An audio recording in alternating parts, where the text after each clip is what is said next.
When my clients want to win big deals, and I'm talking about literal millions of dollars, they ask me for a white paper. This past month, I wrote 3 serious white papers. One about identity and access management, another about Black Friday, Cyber Monday campaigns, and a third about IT modernization in the US government. These aren't glorified blog posts either. They are 13 to 30 pages long.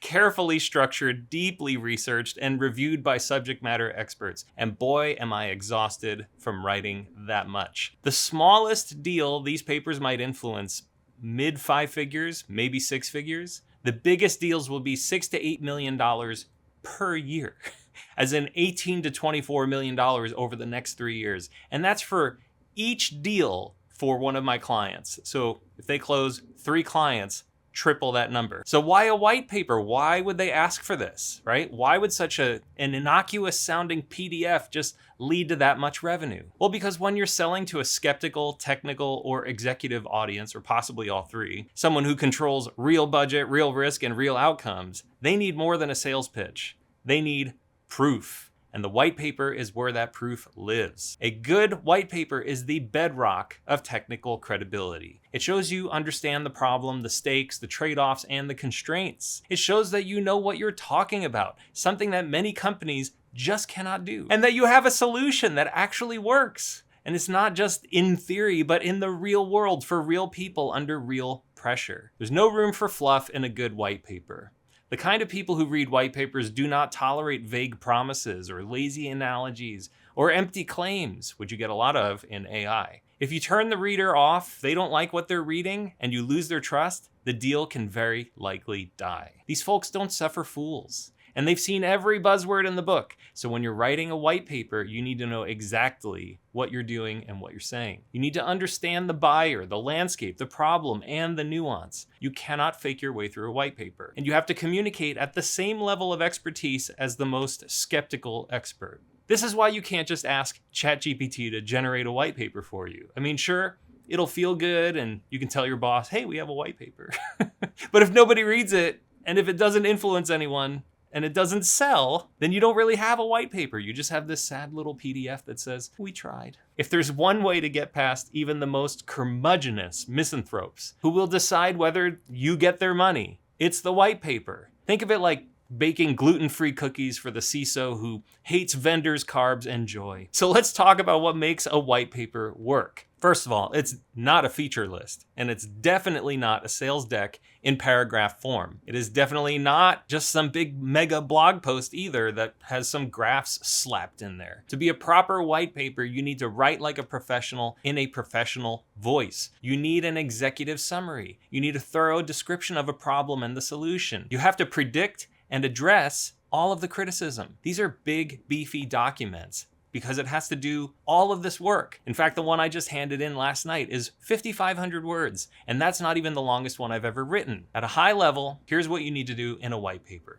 Number 1, frame the problem in a way your audience agrees with. If you get this wrong, nothing else matters. If your reader doesn't think that you understand the problem or the problem's worth solving, or if you define it in a way that feels out of touch with their day-to-day, they're gone. Your deal is dead in the water. You also have to really know the problem. You have to use facts and figures and quotes from industry experts. The problem statement needs to be rock solid. You can easily spend a couple thousand words on this part alone. Number 2, you need to explain your solution clearly, specifically, and with technical integrity. This is where a lot of white papers fail. They either go way too high level or they go way too deep without considering that you can put raw data and mundane details in an appendix. A good white paper strikes the balance between conceptual clarity and meaningful detail. When you describe a solution, you need to guide the reader through a proper methodology, highlighting faults and potential issues. You need to demonstrate that you understand the broader landscape of solutions. You have to go deep, and you might even have to criticize your own product or approach, or at least point out the potential flaws. And then number 3, the third thing you need in your white paper, proof. You have to prove what you're talking about. This is the real difference between a white paper and content. Proof can take different forms like results, diagrams, data, third-party validation, citations, customer examples. But something in the white paper needs to back up your claims. Otherwise, you're just another vendor making noise in a really big PDF. For example, I've used detailed case studies and even case scenarios using simulated but realistic data.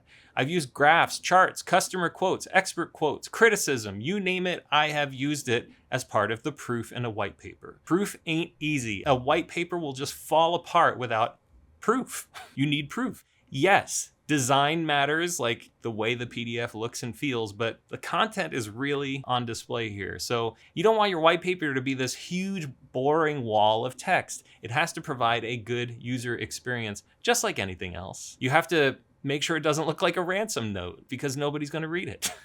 And if it's just this huge block of words and letters, it's going to feel exhausting. So don't let the formatting make their eyes bleed.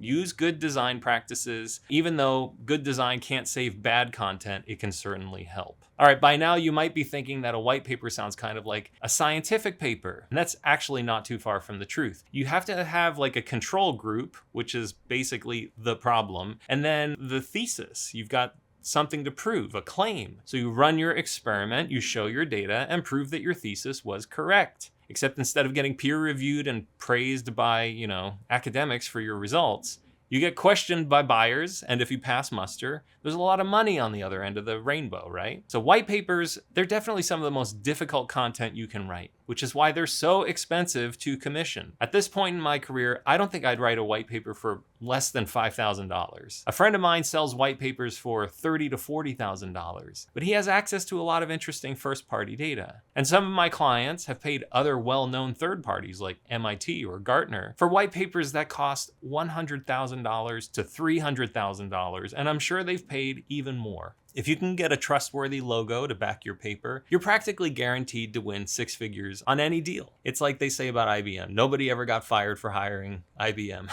If MIT or Gartner are on your white paper, who's going to say these people don't know what they're talking about? All right, that should give you a little bit of sense of what's in the white paper. Now let's talk about the how. How do you write one of these? First of all, I never write a white paper on my own without interviewing a founder, an engineer, a product leader, some sort of subject matter expert. I have to spend real deep time with them and break down what they know. It takes hours of conversation. I have to know what they've seen in the field, what their customers are actually asking. And then I have to translate all that information into something persuasive and structured that aligns with the buyer's journey. Personally, I always grab as much documentation and content as I can regarding whatever it is I'm writing about. And now that I have AI available, I ask it to do deep research on the topic, collecting lists of links and other documents I can reference. Always check those links. Even last night, I was using a big list of links and I found 5 out of the 7 of them did not even exist. They just went to 404s. This is in the deep search mode.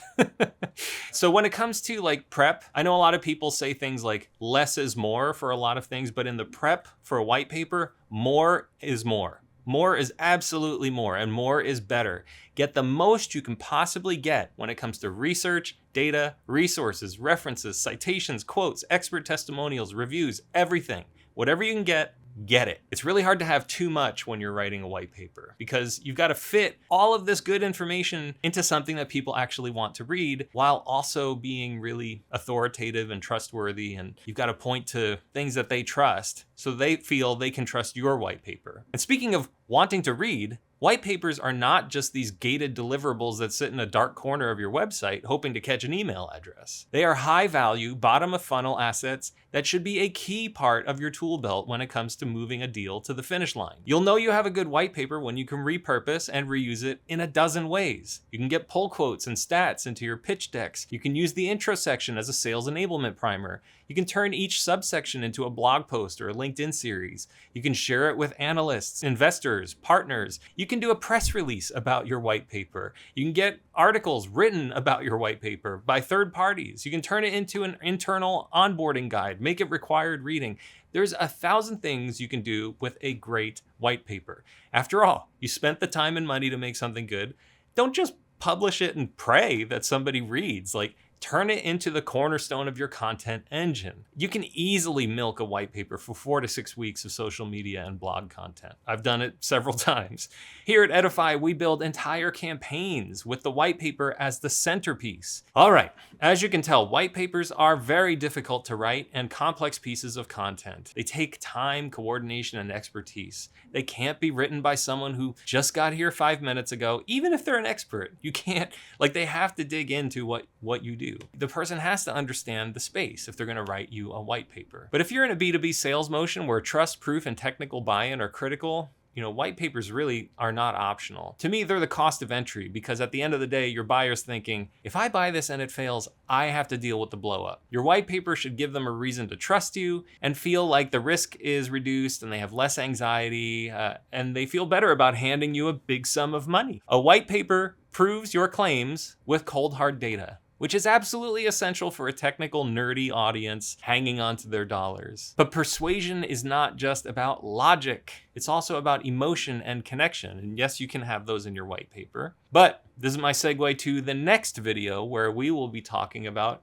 case studies. They are psychologically powerful. So white papers are really for your technical audience. Here's the data, here's the evidence, here's why you need to believe us. And a case study is the psychological and emotional, I call it hypnotic content. And I want to show you how to write a case study and use it to hypnotize your readers into buying from you. So that's what we'll cover in the next video. I'll see you there.